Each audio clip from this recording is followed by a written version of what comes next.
All right, let's jump right into this explainer and unpack a truly shocking story.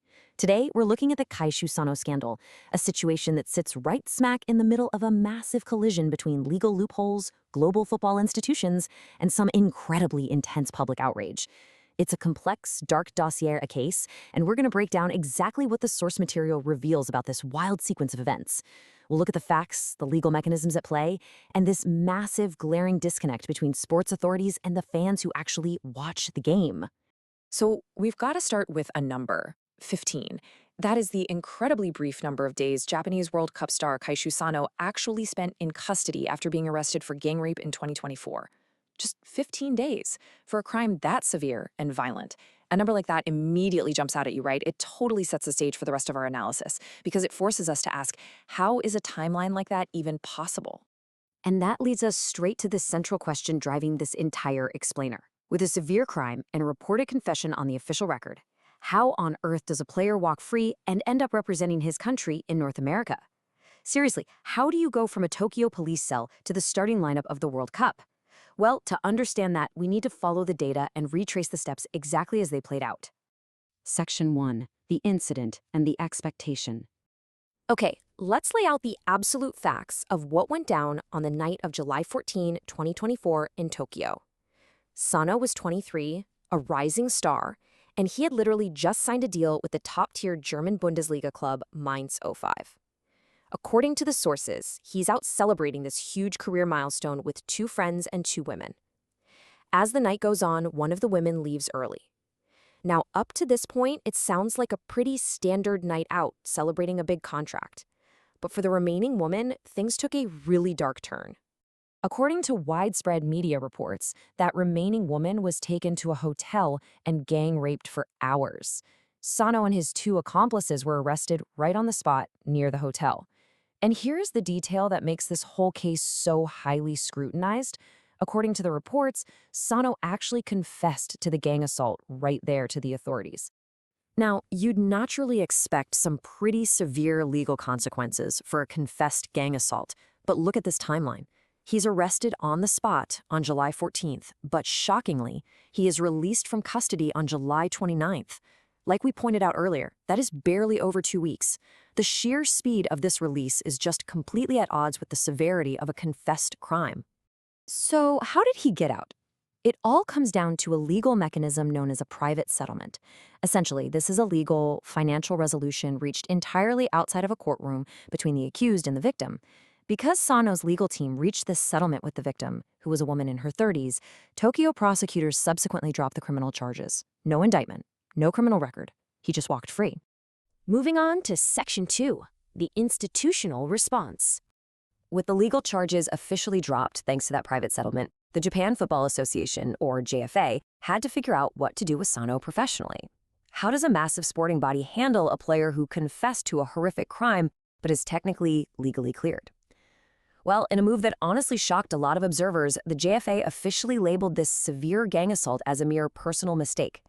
They essentially framed a confessed gang rape, resolved only by a financial out-of-court payoff, as just a bad lapse in personal judgment, not a disqualifying offense. It was a crystal clear signal of exactly how football authorities were going to play this. And that institutional framing, it came straight from the very top. Coach Hajime Moriyasu explicitly defended bringing Sano back to the national team in May 2025, which was just over a year after the incident. He literally said, "Anyone can make mistakes. Sano is genuinely reflecting, we are family." The message was totally unambiguous. The institution was moving on, the slate was wiped clean, and Sano was welcomed right back into the family. Which brings us to Section 3, the 2026 World Cup stage. Fast forward past the incident, past his time in custody, past the reinstatement. We are now at June 15, 2026.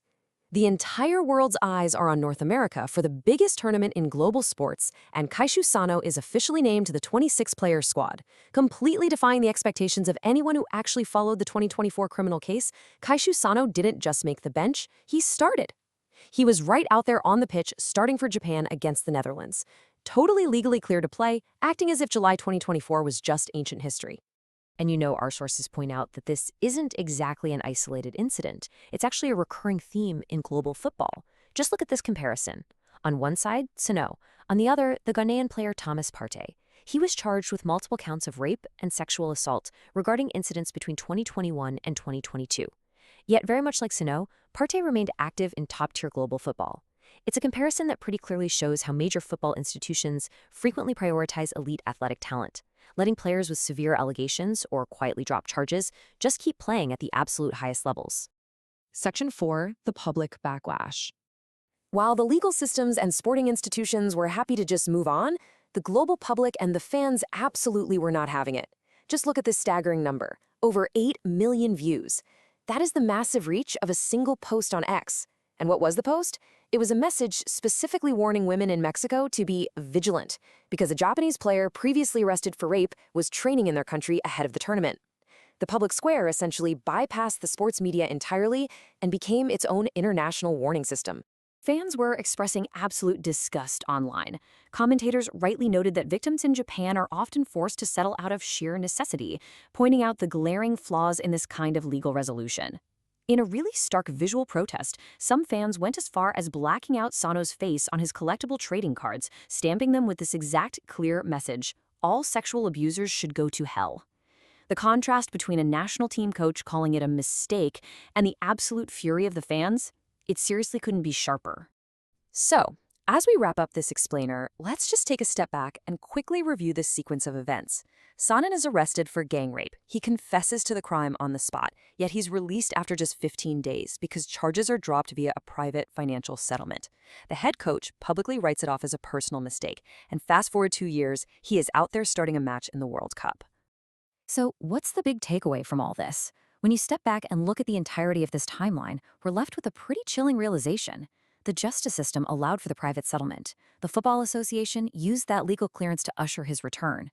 Looking at it logically based on the data, the system didn't fail Kaishu Sano. It worked exactly as designed to protect its assets.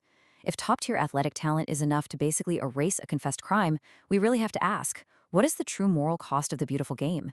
Keep questioning what you see out there on the pitch, and I'll catch you in the next explainer.